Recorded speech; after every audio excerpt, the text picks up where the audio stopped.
Good morning, everyone. I am Holly Celiano, and today I have my co-host, Dr. Matthew Singer. Welcome, Matt. Holly, thank you again. It's such a pleasure to do this with you. Yes. And today we're going to talk about life after death. And this is a very interesting subject for most people. Um, it's been a lot of people question, is there life after death? Do we really go on, or is this just it? Is this just the life and we die and there's darkness? There's nothing more. Well, I had an experience several months ago. I had a near death experience and I had passed out and whacked my head pretty hard. And in that experience, I went through, I don't want to say a tunnel, but I woke up where I was and surrounded by pure white light. And there were these translucent beings there. And it was the most peaceful state I've ever experienced. And it was like, I just want to stay here and be with these beings. And I had consciousness. I know I didn't have my physical body, but I was in like a light body. And it was just the most amazing experience. And then all of a sudden, I was brought back into my body in shearing pain. And I used to be afraid of death because it's the fear of the unknown. You don't know that there is anything else or what you're going to experience and leaving your loved ones and leaving everything behind. In that experience, I felt such a peace. And it's like, I'm not afraid of death. Like, death really does. We're just leaving this body and there's nothing to be afraid of. We're just moving on in another form to experience another way of being, another reality. Yes. So in that experience that you had when you were in that state of utter peace, you probably felt a sense of total connection to Yes, right to everyone and everything. yes. I Hmm. actually didn't want to come back. I wanted to stay there because life here on the planet can be harsh and hard at times. Right. And there's a lot of stress. And in that environment, there was no stress. It was actually blissful. I just felt the pure love from those beings emanating to me. Yes. And so that experience is beautiful because um, for anybody any listeners who don't know anything about or don't know what happens after you die, um, as Holly's saying, it's 100% confirmation. There's also thousands and thousands of books written by people who don't know each other, but end up having the same type of experience when they have a near-death experience. And it all comes down to the same kind of experience they have, just like you were saying, Holly, they have like that white light, but it's this sense of such peace. And then some people are shown reasons why they're actually on Earth. They'll be going through such a hard time on the physical Earth, and they'll say, "Why am I even here?" Right. And then they'll be shown scenes. One of my favorite books is called Journey of Souls, and it talks all about near-death experiences, and it talks all about past lives, and it interweaves everything together. And the fascinating thing about the near-death experience is for that moment, well, one of my favorite NDE stories, there was a woman she's a nurse, and she was eating a cookie that had nuts in it, and she was deathly allergic to nuts. And she eats the cookie and then realizes the nut is there, and she said she was calm and she knew what was going to happen, and she asked her colleagues to get her an EpiPen, and at that moment they couldn't find one. They were struggling to find one, and then she knows it. Her throat's closing up. She literally starts blacking out, and next thing you know, she's thrust into this white tunnel, and then she's greeted by the same thing as you, like these beautiful white beings. And she has this sense of such love and peace and connection. So she says to them, what is my purpose? Why did I come to Earth? So they show her this scene. And she said it looked like a movie theater. And the scene starts playing, and it shows scene after scene of compassion that she showed towards people. She said there was one scene that she doesn't remember this, where she was in a grocery store, and there was a woman who was a single mom with two children, and the children were stressing her out, and she was frantic, and it comes time to paying, and she forgot her wallet, and the woman just said, don't worry about it. I'm going to pay for you. And she's shown that scene. She goes, I didn't remember that scene. Why are you showing me that?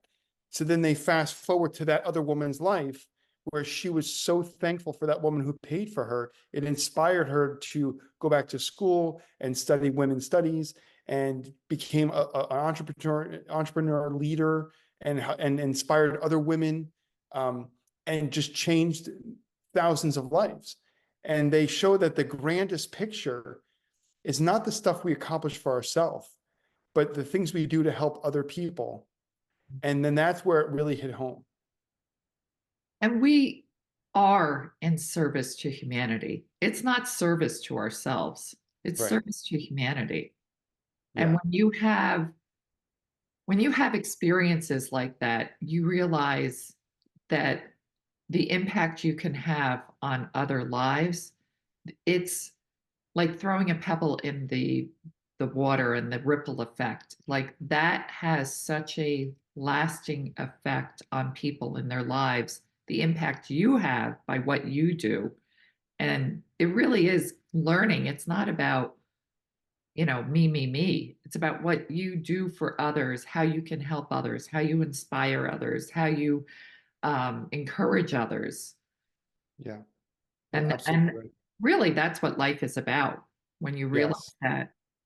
When you Absolutely. think of the people that have impacted your life and changed the course of your direction, Absolutely. and then we do the same for others. Correct. Another book that really is amazing. It talks all about what happens on the other side. Is called Home with God, and Neil Donald Walsh wrote that. And he's the author of Conversations with God, and that book is amazing. I mean, he channels the whole thing, so it's not written by him. So what's so fascinating is, God describes what death is like. He says, because everything is free will, you even have free will as to when you go. So it's described in the book that when you're having your death experience, you'll even see sometimes a door that says non-physical. And then you look to the other side, and then there's a door that says physical. So you have the choice. You still have the choice to go back or to stay. And like in your case, when you wanted to stay there, then they may have said to you, well, it's not your time, and boom, you're thrust back into your body. So what's fascinating though is when we have our death experience, like you're saying, there really is no death. Everything is happening now. And every experience we've lived, which some people will call past lives or parallel lives, it's all happening now. And we see how interwoven everything is together, and how, let's say, 15,000 life experiences ago, I was working on a challenge, and now in this life, I've decided to bring that challenge back in to overcome it. And now I don't know it, but let's say every day of my life, I wake up with the same fear or the same worries, or challenges. It's because I'm bringing that back in to heal it, to master it. Yeah. What it did for me, I have absolutely no fear of death anymore. Like Right. if I were to die, I know I'm okay. I know I still have consciousness, Yes. still have experiences. I'm just in a different form. Yes. And that Absolutely. just is peaceful. I used to have a fear of death because it's the fear of the unknown and not being in control. Right. So when you let go of the control factor and realize that life still does go on, we still have consciousness, there's nothing to be afraid of. Absolutely. And it's amazing. I've read so many books on it, and there's so many amazing books where authors who have channeled information talk about how ancient civilizations, back during the time of Jesus, there were mystery schools, and they would learn how to meditate, leave their body, not just for a few minutes, but for a year or 2 years, and rejuvenate their actual body. And they will go and have different experiences, and they would put their bodies into different healing baths, and they would leave, and then they would come back into their body completely rejuvenated. And that's, in the Bible, they talk about people living hundreds of years. That's how they would do it, is they would leave their body, regenerate it, and then come back into the body. So you're right on so many levels. It's showing us there is no such thing as death. We're just transitioning out of a body that is expiring. Right. But with stuff that you and I have gone over in other podcasts, teaching people how to rejuvenate their body, there's so many things that this body can do that we're not told anymore. There's so many truths that have been hidden. Mhm. And the world that we live in now is dominated by fear, and there's powers that be that want to keep people down, because if they actually knew their power and their truth and the stuff that they could really do, there'd be no more control. So they want to hide that from us. Right. I'm going to tell you another interesting little story on death. So Mm-hmm. this is an elderly woman in her 90s, and she's been telling me stories that she she's being picked up by beings, and she's brought to different planets, and Mm-hmm. she's in a beautiful home, but she said it's not like the houses here. They're very opulent and beautiful. And Mm-hmm. all the people she describes are absolutely beautiful, but very different looking. Not, they're like us, but they're not like us. Everybody's beautiful, and they're all dressed in beautiful clothing. And she was describing that they give her food there, and it's fresh food. And they were saying the food you eat on Earth is just disgusting. We don't know how you eat it. Mm-hmm. Everything there is just fresh and tastes great. And um, everybody has a job. Everybody has something that they absolutely love to do, and everybody's friendly, and everybody's nice. And sometimes she says there are different planets that she goes to and has Mm-hmm. these experiences, and she wants to stay because it's so wonderful and peaceful, and she doesn't want to come back here. But they keep telling her, it's not your time yet. You have to just wait. But we're preparing you for what is coming, what you're going to have. And I know she's having the veil is thin, and she's able to see what's on the other side, what Mm-hmm. she's going to experience. And for anybody that's critically ill or has a loved one critically ill, just know that there is a beautiful place being prepared for them that is far better than here. So it's not the end. It's not that, yes, we will miss their physical being, we will miss their presence, but you're connected to everything. You're always here because the energy, it's just you don't see the physical body. Mm-hmm. Absolutely. That is such an amazing story. So she does she describe the beings that take her places? Yes, she said they look like us, but they're different. They're really beautiful. They're all young, youthful, Mm-hmm. healthy looking. Some are different races, like some are Chinese looking, some are dark skinned, some are uh, just all different, but not quite all the features of a human. They're just slightly different. Mm-hmm. And she just says sometimes they pick her up in a spaceship and take her off to another planet. Sometimes Okay. she's just up in space and Hmm. just looking down and, just having this experience. And it's quite fascinating hearing the stories because she can describe in detail with clarity exactly what's going on. And sometimes she's brought to uh, an ocean that she said the water is not like our water, it's just pristine.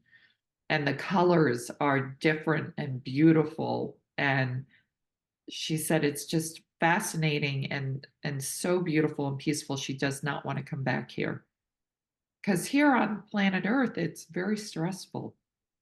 Yes. And I've heard, and I know we've talked about this before also. I've heard a lot of people who have been on the other side who have near-death experiences. They say, why did I choose to come to Earth when it's so stressful and this is so beautiful what you're showing me? And their ancestors, the people who are with them up there say, because Earth is a masterclass. It's the hardest job you're going to do. And it's very easy to get lost and forget your job because you're given an ego. And the ego can lose its sense of connection and make you feel like you're so separated and alone. Yes, And then that's where all these emotions can start coming in of fear and doubt and lack and not good enough and comparison and judgment and criticism. You know what I mean? right. Blame, shame. It's very interesting, right? Yes.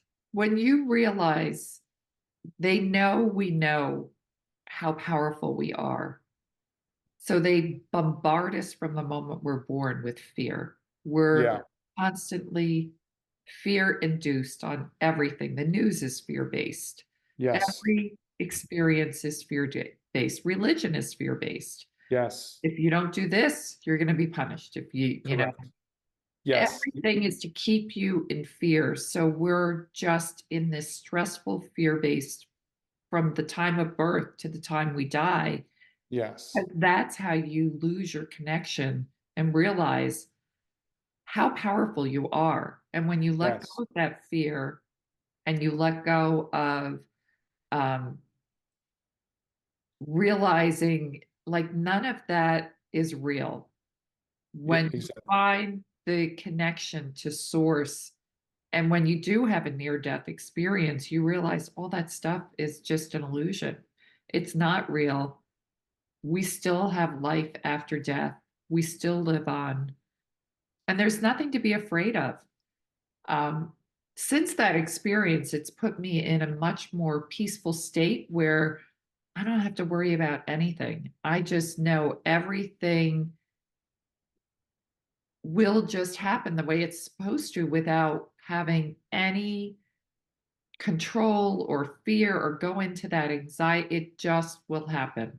Yes. That's exactly right. And getting back to the religion that you talked about, um, you're 100% right, because when you think about religion, they have all these rules that we have to follow in order for us to be loved by God. Mhm. And they make the rules so hard. And it's funny because the rules are ever changing. And Yes, it's all about fearing us. Well, if I can't live up to God's standards, that means I'm not worthy of being loved. So if God doesn't love me, then that means nobody loves me and I'm unloved. And now that's where that whole process starts. And then we seek out avenues of being loved. And then that's where we can get into this horrible trap, which you and I have talked about in many podcasts before. But you're right. The fear, it starts at day one with yes, indoctrinating into a religion. yes, absolutely. Yes. And that religion, I remember, forget what pope it was, but when I was growing up with the Catholics, you couldn't eat meat on a Friday. And then that changed. The Pope changed the rule that it was okay. But if you had eaten meat on a Friday, then you sinned and you had to go seek absolution. But then all of a sudden it changed. So like that rule just became a man-made rule where Yeah. it wasn't a God-made rule, it was a man-made Yes. rule where all these people that sinned and, oh my God, I can't eat meat on a Friday. It's just crazy the things that people get wrapped up in on a fear based, and they were absolutely consumed if they ate meat on a Friday. Yes. It, Absolutely it's right. just crazy. Yes. And now And it's that, okay. It's yeah, okay because the Pope said it's okay. correct.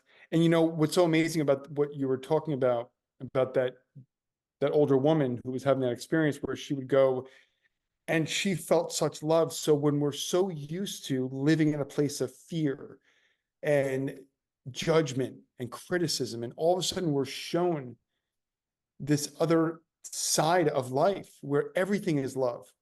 There is no fear. Right. There is no chance of not surviving. It's just love. Yes. It's such a different energy because we Yeah. spend our whole life in fear of everything you can think of, not having what you think you need, having too much, not doing this, whatever it may be. Yeah. And now all of a sudden you're put into an environment where everyone is on the same energy of love. Yes. It, And, from having that experience, it's coming back and just realizing I can be that love now. yes, I can live a fearless life. yes, There's nothing to be afraid of. Nothing. correct. Yes, Like nothing's going to happen. Not and anything that we think is fear-based is made up in our mind. yeah, It's a exactly. conditioning that we have. Yes. That's what I love about there's this really good YouTube clip of Neil Donald Walsh talking about fear. And he says, fear is one of the biggest problems on the planet. But the funny thing is, it's all made up. It's an illusion. It's not real. We're making the whole thing up. Yes. Well, the world is a matrix, and the Yeah. matrix is built on fear. And once you let go of the fear, then the matrix crumbles around you Yes. because So they true. can't control you anymore through the fear. And what's so interesting is, and you and I have talked about this so much, when we talk about the topic of success, when we can let go of the fear and we just settle into the energy of knowing that what we desire is already there, we're just lining up the energy to it. It shows up instantly, It right? does. Yes. Mm-hmm. Like it's really just surrendering and allowing. Correct. That's what Like it's I about. don't have to do anything. I don't have to force something. I just Yes. need to know it's already going to show up. It's already going to happen. And it Correct. does. Yes. That's exactly right. Yeah. Yeah, it's very empowering. So, I have another good. Here's another good near-death story. This is one of my favorite ones. Um, so, this story was another woman. She had a near-death experience. Um, she had gotten sick. She had done some kind of like procedure, cosmetic procedure, and she got an infection. She gets sick, and she's like, I know what's happening. My body's dying. And she was young. She was like 28 years old. And she gets basically a massive infection and rushed to the hospital, and she dies. So she has the death experience, and she's brought through the light tunnel, and she's met with all these, same as you, these beautiful beings, and she feels nothing but love. And she asks them, she's met by what she believes is her angels and God. She goes, where is God? So they show her an image of DNA, Mm. and they show the strands of DNA as codes. And she was a doctor, so she knew the DNA. So they show her this one part of DNA, which you might have heard of this term. It's called junk DNA. And junk DNA is where the scientists don't know what that DNA does. So they call it junk DNA. So she said it looks like an infinite movie screen with DNA just winding together, showing her just these little fragments of the junk DNA, lighting up, saying that's where God is. So inside of us, the junk DNA that scientists believe has no use is actually our God self. That's where God resides. Interesting. Yeah. Well, that's So, why they want to try to manipulate our DNA yes, so to get that God that we all carry within us. absolutely. And there's so much information that people have brought back from NDEs where they talk about, we're always receiving light energy from the earth. It's coming up our chakras, and we're receiving light energy from above and from the crown chakra of the head, and they're meeting together. And the pineal, the pituitary, and the medulla oblongata come together, and they form a Merkaba. And so we have multiple Merkabas in our body, and this light energy works through that Merkaba, and it explodes these healing codes throughout the body. So when we do meditations, when we do breath work, when we bring the light in and we just visualize these Merkabas spinning and creating this energy, simple things like that actually charge the body and help to rejuvenate it. But Right, these are the things that they don't want you to know these things. right. Absolutely. So, what would you say as a wrap up for everybody? Um, how would you wrap this up for everybody? Just the way that you put it, there is no fear of death. So when you're not afraid of dying, now get excited about living. Because most of the stress that we deal with on an everyday basis comes down to a fear. When we know that there is no fear and we're always loved and we're always supported, then we can let go of the illusion of the fear and we can start living. What about you? What would your wrap up be? So, for me, the wrap up would be after experiencing that, I have a sense of peace that I've never felt. And no, I don't have to worry about anything. Like Yes. nothing I have to worry about. It will come to me when I just surrender and allow. Everything will come to me. I don't have to go into fear and panic and stress and worry about things going on in my life. I just know everything is happening in the right order, in the right timing, and it's all perfect. That's exactly right. I love it. Well, this Yeah, was so good. Thank you so much for this session. This is amazing. this was amazing. So anybody that's experiencing, fear and doubt, health issues, just surrender. Know that you're always protected, you're always okay, and let go of that fear. Yes, absolutely. Well, thank you so much, Holly. Thank you. Have a great day, everybody. Bye. Bye bye.